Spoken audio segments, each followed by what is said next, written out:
अरस्तु के राजनीतिक विचारों के अंतर्गत आज हम अध्ययन करने जा रहे हैं अरस्तु के दास प्रथा संबंधी विचारों पर।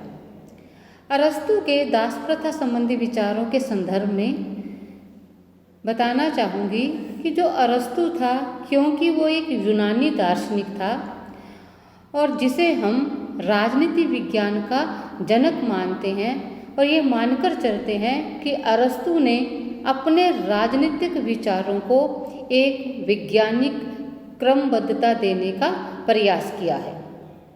लेकिन अरस्तु एक तरफ राजनीतिक वैज्ञानिक है और दूसरी तरफ अरस्तु ने सामाजिक व्यवस्था के प्रश्न पर विचार करते हुए दास प्रथा का समर्थन किया है।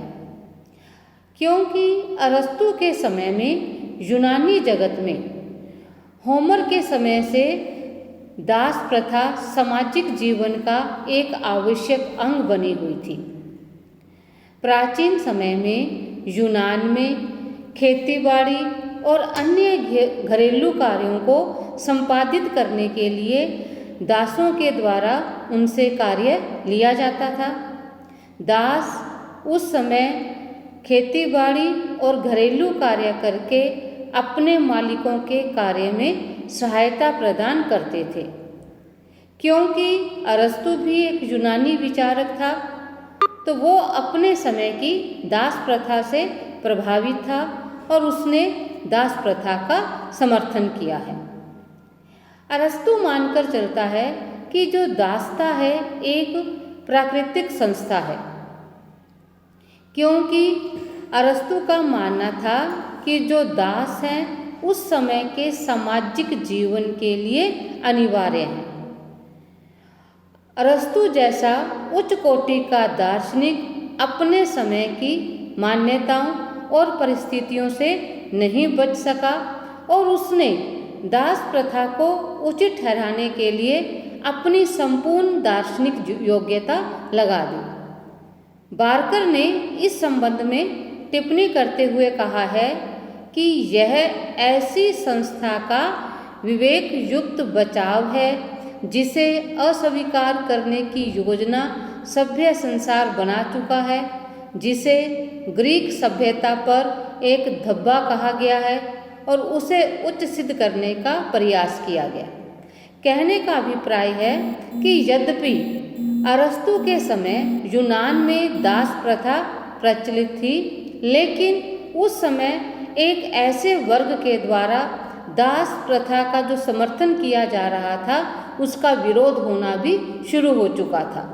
ये कहा जा रहा था कि जो दास प्रथा है वो मानव जीवन के लिए एक धब्बा है, लेकिन अरस्तु जिसे राजनीति विज्ञान का जनक माना जाता है वो व्यक्ति ये कह रहा है कि जो दास प्रथा है वो सामाजिक जीवन के लिए अनिवार्य है और उसने दासता का खुलकर समर्थन किया है। अपने विचारों का समर्थन करते हुए अरस्तु यह बताता है, एक बात और है कि अरस्तु दासों को संपत्ति मानकर चलता है और अपने विचारों को सही ठहराने के लिए अरस्तु का कहना है कि परिवार को चलाने के लिए दो प्रकार की संपत्ति आवश्यक है, एक सजीव संपत्ति और दूसरी है निर्जीव संपत्ति। जो सजीव संपत्ति है उसमें पशु तो आते ही हैं, लेकिन पशु के साथ साथ उसने दासों को भी सजीव संपत्ति के अंदर सम्मिलित किया है। और निर्जीव संपत्ति में भूमि, घर, ठीक है, सोना चांदी जो भी वस्तुएं हैं वो निर्जीव संपत्ति है। और अरस्तु ने दास प्रथा का समर्थन करते हुए यहाँ तक कह दिया है कि एक सफल पारिवारिक जीवन के लिए परिवार में दोनों प्रकार की संपत्ति होना आवश्यक है। दासों की प्रकृति के बारे में अरस्तु ने यहाँ तक लिख दिया कि यदि शरीर के अंग का शरीर से पृथक कोई अस्तित्व नहीं है, वैसे ही दास का भी स्वामी से पृथक कोई अस्तित्व नहीं है। दासों की परिभाषा देते हुए अरस्तु कहता है कि जो व्यक्ति मनुष्य होकर भी संपत्ति की वस्तु है वह दूसरों का दास है।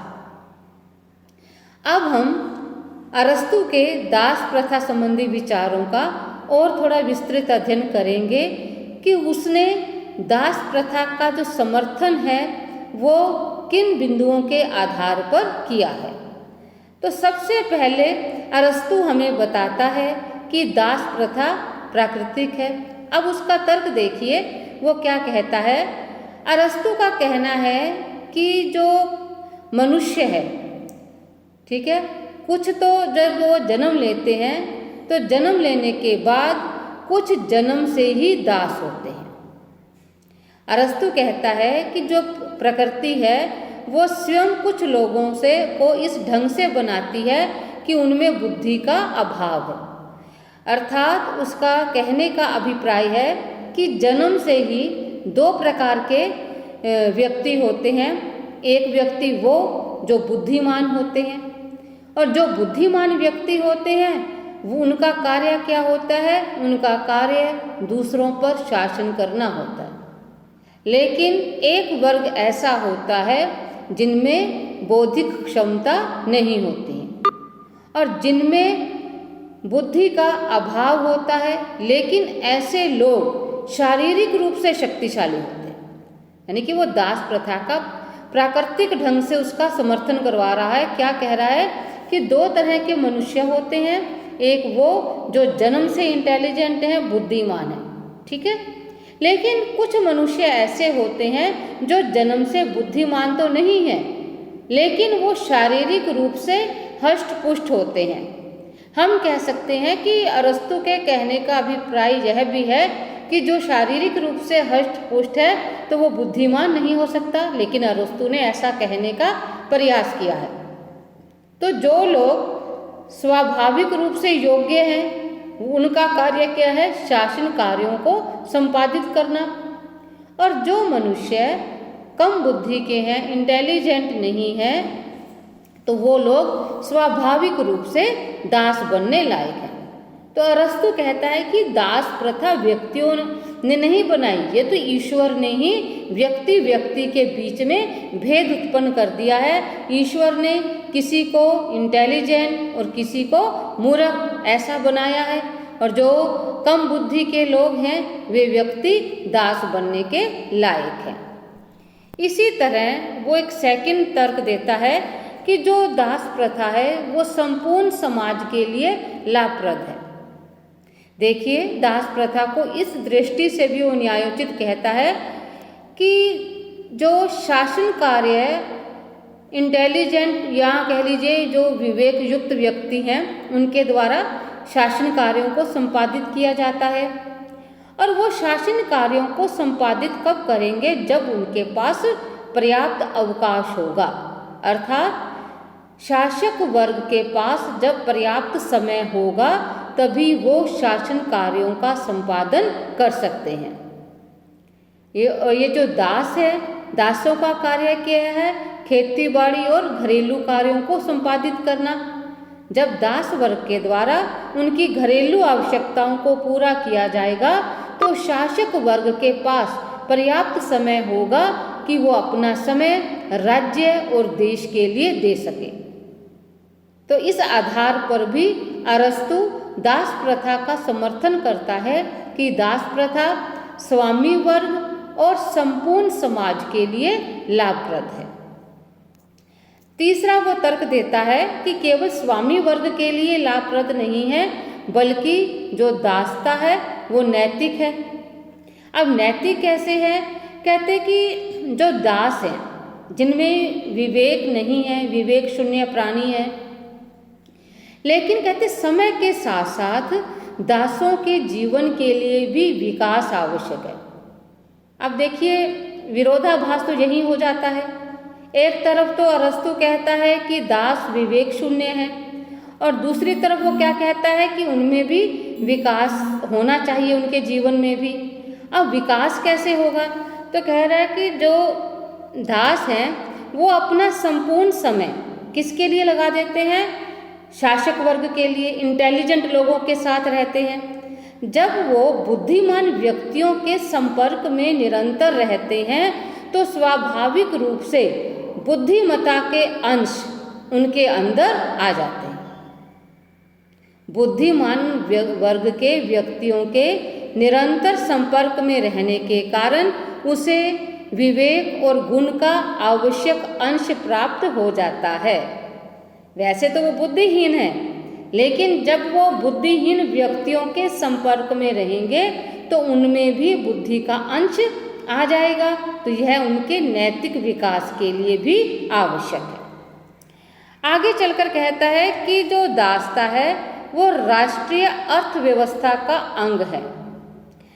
अब कहने का अभिप्राय क्या है अरस्तु का? कहता है कि जो शासक वर्ग है उसका कार्य है देश के लिए शासन कार्यों को संपादित करना, जिसके लिए उसे अवकाश की आवश्यकता है, और वो अपना संपूर्ण समय राज्य के लिए दे रहे हैं। वो घरेलू और खेतीबाड़ी के कार्यों पर ध्यान नहीं दे रहे। और मान लीजिए यदि दास प्रथा ही नहीं है तो वो ये कार्य कौन करेगा? देखो, शासन तो चलाना है, और शासन जिन व्यक्तियों के द्वारा चलाया जाता है तो वो व्यक्ति अन्य सामाजिक कार्यों और जीविका से संबंधित कार्यों को संपादित नहीं कर पाएंगे। तो ये जो अर्थव्यवस्था है वो दासों के ऊपर टिकी हुई है। जो दास है वो जो खेती बाड़ी से संबंधित कार्य है, जो किसान जो लोग कार्य करते हैं, वो समस्त कार्य दासों के द्वारा किया जाएगा। उनके जो शासक वर्ग के छोटे छोटे कार्य हैं उन कार्यों को दासों के द्वारा संपादित किया जाएगा। तो अरस्तु यह मानकर चलता है कि यूनान की आर्थिक, सामाजिक और राजनीतिक व्यवस्था एक तरह से दास प्रथा के कारण ही टिकी हुई है, और यदि दास प्रथा का अंत किया जाता है तो राज्यों की आर्थिक, सामाजिक और राजनीतिक व्यवस्था के ध्वस्त हो जाने की आशंका रहेगी। तो इन बिंदुओं के माध्यम से अरस्तु ने दास प्रथा का समर्थन किया है। अब मैं इससे नेक्स्ट लेके कुछ इसके बड़े विस्तृत वर्णन है दासता पर, तो मैं 2 लेक्चर के माध्यम से आपको अरस्तु के दासता संबंधी विचारों को स्पष्ट करने का प्रयास करूंगी। अब जो सेकंड लेक्चर है उसमें अरस्तु यह बताने का प्रयास करता है कि दास कैसे बनाए जाते हैं, किस आधार पर दासता का वर्गीकरण किया जाता है कि अमुक व्यक्ति शासन करने के लिए पैदा हुआ है और अमुक व्यक्ति दास बनने के लिए पैदा हुआ है, तो वो दासों का वर्गीकरण भी करता है। और लास्ट में हम करेंगे अरस्तु के दास प्रथा के विचारों की आलोचना, क्योंकि अरस्तु ने जो दासता का समर्थन किया है तो वो समर्थन ना तो पहले उसको स्वीकार किया जा सकता है और ना ही आज के युग में स्वीकार किया जा सकता। धन्यवाद।